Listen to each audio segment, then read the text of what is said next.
안녕하세요. 네, 이제 겸사겸사 6회 녹화를 시작하도록 하겠는데요. 오늘은 6월 4일이고요. 네, 6월 4일. 5월에 둘 다 개인적인 일정이 있어서 6월 4일에 녹음을 하게 됐고, 1부, 2부, 3부 나눠가지고 얘기를 해볼 텐데, 먼저 1부는 실적 발표랑 포트를 어떻게 했는지 좀 얘기를 나눠보려고 합니다. 무사님은 저번 촬영 때, 그러니까 2월부터 5월까지 해가지고 네. 포트에 뭐 변화 같은 게 있나요? 저는 지난 녹화했을 때도 그 계엄 이후로 계속 메리츠였잖아요. 네, 맞아요. 그래서 그때 당시에 뭐 한 5% 막 10% 이 정도 내외로 변화가 있다가도 계속 메리츠로 돌아가고 그랬었는데 네. 이번 분기에도 마찬가지였어요. 그래가지고 제가 이거 녹화하기 전에 이제 매매 거래 내역도 확인하고 왔는데 네. 보니까 한 2번 정도 이렇게 매매가 있긴 했었는데 메리츠 95 아니면 100이었고 와. 지금도 메리츠 100이고 그 5% 정도 매매했던 거는 그 보니까 테슬라를 한번 샀었고 네. 그 다음에 HDC 네. 이렇게 두 가지 매매를 했었는데 네. 다시 메리츠가 빠지니까 네. 그럼 나는 이게 더 좋아 해가지고 다시 메리츠로 오다 보니까 지금 메리츠 100이에요. 그래도 그 두 가지 매매를 그래도 말씀드려보자면 네. 테슬라는 사실 사람들이 뭔가 테슬라가 이룰 것만 같은 그런 미래를 정해두고 가는 기업이잖아요. 그쵸. 그래서 센티멘탈로만 사이클이 있다고 생각을 해서 되게 최악이었을 때 그때 그 일론 머스크가 도지에 참여하면서 맞아요. 센티가 엄청 안 좋았잖아요. 글로벌 소비도 꺾이고 맞아요. 그 테슬라 소비가 꺾이고 이런 부분들이 있었어가지고 그때 샀었는데 저는 그 변동성이 진짜 심했었어요. 5% 정도를 샀었는데 그래도 그거 매매 한 번 했었고 그 다음에 하나는 또 HDC. 네. 그거는 실적은 일단은 그 이제 LNG 발전소가 온기로 돌아가는 그런 분기였는데 실적은 좋을 걸로 예상이 되는 상황에서 그 HDC 현대산업개발 주가가 되게 좋았잖아요. 네, 맞아요. 그 광원대역 재개발로 27년까지 증액이 나오니까 자회사 때문에 이제 하방이 계속 형성되는 상황에서 발전 사업 가치가 인정받는 그런 아이디어로 계속 보고 있었는데 제가 HDC를 그때 당시 샀던 이유는 그 수급적인 이슈가 가장 컸었어요. 네, 자사주도 매입을 했었는데 수급이 보면은 그 1년 누적 정도 이렇게 봤을 때 기간외인이 쫙쫙 원웨이로 사는 분들이 있었어요. 저는 그런 거에 대해 공감을 했었어가지고 SK가스랑 HDC랑 둘 다 그런 발전 사업을 하잖아요. 네. 근데 사업 비즈니스 퀄리티나 그런 걸 봤을 때는 SK가스에 공감을 하지만 HDC를 당시 샀던 이유는 이거 수급이 원웨이로 쭉 가는구나 라고 생각해가지고 한번 사봤던 그 두 가지 매매 정도가 이렇게 기억에 나요. 네. 그렇게 말고는 메리츠. 대단하신 것 같아요. 돈을 벌어야 되는 건 아닌가요? 그래도 올해는 돈을 벌고는 네, 있으니까. 올해도 수익이죠. 계엄 이후로 그냥 계속 쭉 메리츠다 보니까 뭐 메리츠가 고점 찍었을 때 그때가 당연히 계좌 고점이었고 네, 그래서 올해는 한 20%까지도 갔다가 뭐 한 10% 왔다 갔다 그렇게 하고 있는 상황인 것 같아요, 저는. 근데 제 생각엔 그게 그 무사님의 강점인 것 같아요. 확실히. 가만히 있는 거요? 가만히 있는 거 말고 뭐라고 해야 되지? 그러니까 내가 좋아하는 종목이 있으면 이거를 내 아이디어가 틀리지 않으면 사람들은 안 팔면 되는데 엄청 많은 정보들이 있잖아요. 맞아요. 네, 전 그런 정보들이 오면 비중을 한 10%, 20% 계속 떼내가지고 다른 애들은 계속 이렇게 분산해버리거든요. 네. 못 가면. 그래서 아이디어가 실현 안 됐음에도 불구하고 약간 그렇게 뭐라고 해야 되지? 크게 먹어야 되는데 크게 먹을 자리를 놓치는 경향이 좀 있거든요. 이전에 했던 의사결정이 이제 까봐야 되는 건데 맞아요. 까보기 전에 이동했다는 맞아요. 거잖아요. 맞아요. 근데 그런 경우가 좀 저도 많아가지고. 당연히 그런 심리가 엄청 많고 실제로 하기도 했었고 왔다 갔다도 예전에도 했었는데 그냥 이젠 하지 말자 이렇게 생각을 했던 것들도 있고 근데 그래도 지금도 계속 겪는 좋은 것들이 많이 보이니까 아쉬울 때도 많고 그래요. 그 대신에 지금 하는 게임은 끝내보자 이렇게 생각이 들었어요. 그러면 겸하 씨는 그 실적 발표하고 포트 변화가 어떻게 좀 있으셨나요? 저는 그 메리츠 금융지주 주주총회를 같이 갔다 왔잖아요. 그때 갔다 온 다음에 엄청 인상 깊게 들어가지고 나오면서도 메리츠 금융지주를 더 샀어요. 맞아. 그래가지고 비중이 메리츠 금융지주가 아마 80% 정도까지 갔었거든요. 근데 그 다음에 그 알바트로스님 강의도 듣고 하면서 알바트로스님 강의를 듣고 제가 느꼈던 건 나는 어떤 종목이라도 50%는 넘지 말자였거든요. 그래서 강제로 줄였어요. 50% 밑으로. 그 다음에 그 4월달에 그 엄청 등락폭이 컸잖아요. 그때는 메리츠 비중을 조금 덜고 조금 더 포텐셜이 있는 걸로 가야겠다고 생각을 했었거든요. 메리츠는 한 20%에서 한 30%를 줄이고 그 다음에 그 삼양식품을 조금 늦게 샀어요. 원래 한 80만 원대에 샀어야 되는데 계속 생각만 하다가 못 사가지고 한 90만 원 정도쯤에 사가지고 삼양식품 좀 담았고 그 다음에 이번에 5월달에 실적 발표했잖아요. 그렇게 두 종목만 가지고 가고 있다가 이번에 실적 발표 때 좋은 애들이 정말 많았거든요. 정말 많아가지고 뭐 APR도 샀다 팔았고 현대미포도 조금 샀다 팔았고 하다가 제가 써놓은 기업이 있었어요.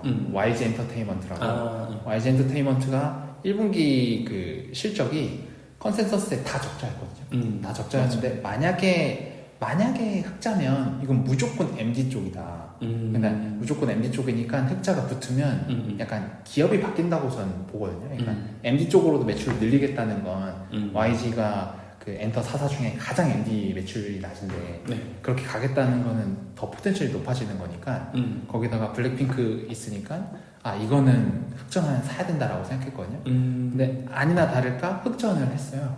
그래서 그날 실적 발표하는 날에 YG 엔터테인먼트를 좀 많이 사고 네, 많이 사고 그 다음에도 계속 불탄 종목이고 그 다음에도 쌈지엔터도 안 써놨거든요. 기대를 아예 안 했어요. 저는 4분기 실적 좋은 것도 아예 안 믿었거든요. 티니핑 그거 해봤자 국내 한정이고 뭐 안 믿어 약간 이렇게 하다가 1분기 때도 4분기 때 실적이 일시적인 게 아니라는 거를 좀 확인이 되니까 그때 아마 상한가 갔다가 막 풀렸거든요. 풀릴 때 엄청 많이 샀어요. 그래서 그렇게 두 개까지 포트에 영입해서 딱 4개. 하나 더는 넷플릭스까지 해가지고 이렇게 총 5개 정도 갖고 있는 것 같아요. 네. 그래서 지금 뭐 이렇게 실적 발표 전으로 변화가 딱 그렇게. 네, 실적 발표 전으로는 5개 정도 이렇게 갖고 있는 것 같아요. 크게는. 근데 이제 겸아 씨가 하는 그런 기업들 저도 이제 실적 발표 저도 다 봤거든요. 그 보고 하면서 되게 공감하는 것들이었던 것 같아요. 생각보다 그 사람들의 그 기대보다 기업이 진짜 기대하는 것보다 훨씬 높은 성과를 보여주면 사람들의 그 생각이 다 깨지는 그 숫자들이 몇 개 있다고 보거든요. 예를 들면 현대미포, 현대사모 OPM. 맞아, 3호PM을 보고 미포를 진짜 사고 싶다고 현대사 그때가 17만 원이었어요. 근데 그거를 한 번도 안 건드리고 지금 20만 원까지 따라왔거든요. 그러니까 이게 사람들이 약간 센세이셔널하게 약간 충격받을 만큼의 실적을 내버리면 주가도 그렇게 반응을 하는 것 같아요. 맞아. 그것도 그렇고 APR도 그렇고 네, 뭐 삼양식품도 OPM이 25% 찍어버렸고 그런 거. 근데 그건 예측할 수는 없는 거니까 그냥 대응을 해야 되는 거 같긴 해요. 맞아. 근데 겸아 씨는 보통 후반영을 많이 하고 그 보고 많이 사잖아요. 확인하고. 근데 삼양식품을 그 먼저 잡고 있었던 이유가 좀 궁금했어요. 삼양식품이 사람들이 그 생각을 했던 거는 저도 그렇게 생각을 했고 했던 건 뭐였냐면 작년 12월부터 막 90만원, 100만원 황제주 간다 했었잖아요. 그때 사람들이 생각했던 건 Q를 더 이상 못 늘려. 지금 풀케파라에서 못 늘려라는 거였고 그렇기 때문에 소스 매출을 계속 지금 드라이브 걸고 있잖아요. 그리고 증설공시도 나왔고 S&D. 그래서 S&D가 계속 좋았는데 저는 그래도 삼양식품을 좋게 봤던 건 Q는 그 기업을 믿자였거든요. 기업을 믿자는 말이 뭐냐면 내수 물량을 조절해서 해외로 할 수도 있고 그리고 종속법인들이 매출을 더 일으켜버리면 거기 있는 물량으로 매출을 일으켜버리면 Q는 사람들이 생각하는 것보다는 는다라는 약간 좀 저만의 확신 같은 게 있었어요. 그래서 풀캡파여서 안 산다는 건 좀 아닌 것 같다는 생각이었거든요. 그리고 조금 인식이 바뀌었던 건 저는 삼양식품을 안 산 이유가 작년에도 계속 좋았잖아요.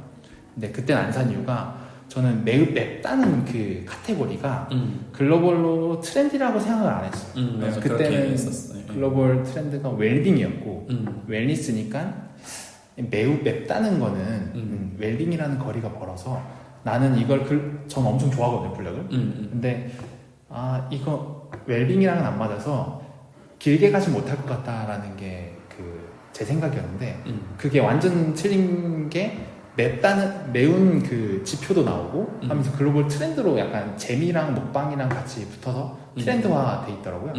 그래서 그건 제가 틀렸음을 인정하고 근데 내가 못 산 이유는 그럼 이제 물량적인 건데 물량적인 거는 조절할 수 있다고 그 기업이라면 할 수 있다고 생각했거든요. 그래서 투자를 했던 건데 제 생각 반은 맞고 반은 틀렸던 게 해외 쪽의 매출이 이번에 종속법인 쪽에서 잘 나왔어요. 그리고 하나 더는 근무 시간이 2시간인가 1시간 더 늘었더라고요. 그래서 교대 근무하는 시간을 더 늘려버려가지고 그래서 더 가동시켰어요.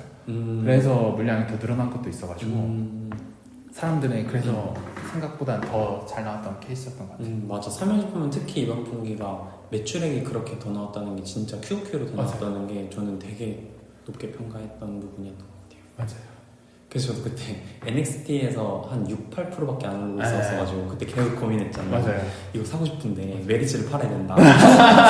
그러면 어떻게 해야 되나 하는데 그래 그냥 참을게 이렇게 해서 맞아 했던 것 같아요. 예. 근데 돌이켜보면 생각보다 우리가 현금을 잘 안 갖고 있잖아요. 근데 그 중요성이 좀 많이 큰 것 같지 않아요? 그렇죠. 현금이 있으면은 그런 거 바로 평가가 가는 것들은 따라붙으면 되잖아요. 근데 그런 것들을 사고 싶을 때 내가 지금 가지고 있는 게 너무 좋아서 그 참여하지 못하는 그런 것들도 있으니까. 맞아요. 그 기회비용이 또 큰 것 같더라고요.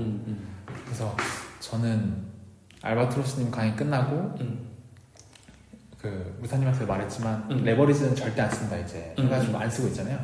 근데 그거를 한 단계 더 넘어서 현금도 진짜 한 종목처럼 해서 한 15%에서 20% 정도는 마련을 해놔야 될 것 같아요. 그래서 언제쯤 마련을 해놓을까에 대한 그 시나리오를 좀 세워봐야 될 것 같아요.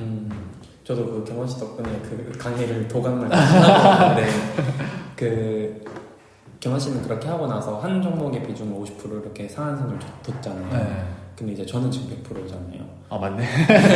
근데 저는 원래 이런 스타일이잖아요. 저도 아니었잖아요. 저는 완전한 분산이었어요. 30% 정도? 이렇게 하다가 이게 계속 이 기업을 오랜 기간 보면서 느껴지는 하방들이 자꾸 체크가 좀 되니까. 그리고 예를 들어서 지금 떨어지는 거는 한 가지로 말하면은 공매도 비중이 자사주 비중보다 높아서의 확률이 더 크다고 저는 판단을 했으니까 뭐 이런 거는 그게 그 크로스가 나거나 아니면 대자장고가 줄거나 하면 되는 부분들이잖아요. 맞아요. 그래서 이거면은 내가 해야 되겠다 싶어서 100%를 하기는 했는데 그 상한을 50% 정도로 두신 것들의 의미도 공감을 하니까 그래서 그러니까 그런 고민을 하게 되는 것 같아요. 나도 나중에는 100%는 안 해. 근데 나중에 그럴 거면은 지금도 하지 말아야 되는 거 아닌가? 네, 그런 게 마음에 자꾸 그 두 가지가 왔다 갔다 해요. 이게 하나는 해도 될 것 같, 지금 이거는 해도 될 것 같다. vs 다음부터는 하지 말아야지. 이 두 가지 심리가 계속 있어요. 근데 답이 이미 있는 것 같은 게 해도 될 것 같은 게 저는 어떤 느낌이냐면 메리츠 같은 종목이 아니에요. 그러니까 그렇게 퀄리티 있는 종목이 아니고 실적 발표 때문에 이렇게 등락이 엄청 큰 애들이었어요.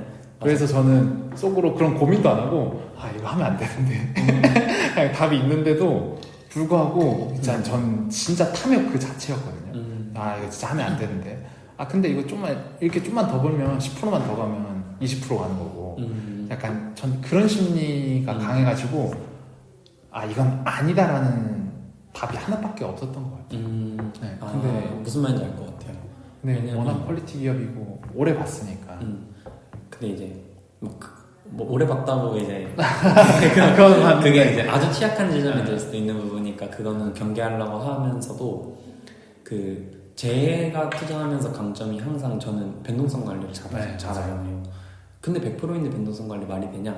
이 질문을 저 혼자 스스로 많이 해봤어요. 근데 메리츠는 일단은 베타가 작은 종목이고 변동성도 크지 않고 그 MDD도 그냥 역대 MDD가 한 15% 10% 내외예요. 그래가지고 그래 이번 게임은 해보자 그렇게 하고 있기는 해요. 근데 그 알베트로스님 말처럼 뭐 테러는 있어야 되지 않나 이런 생각들도 하게 되는데, 그럼 내가 이 게임을 어쨌든 까보긴 까볼 건데 어느 시점에는 내가 일부 양보도 할 수 있어야 될까 하는 그 지점들은 고민을 계속 하게 되는 것 같아요. 그래서 오늘 이 자리에 오면서도 계속 고민을 했던 거는 어쨌든 연간으로 지금 플러스니까 뭐 그 정도 쿠션이 뺏기면은 그래도 잠깐 양보해볼까? 뭐 그 정도 생각은 하고 있어요. 그러니까 자기가 인정해야 될 선을 생각하고 있다는 네. 거죠.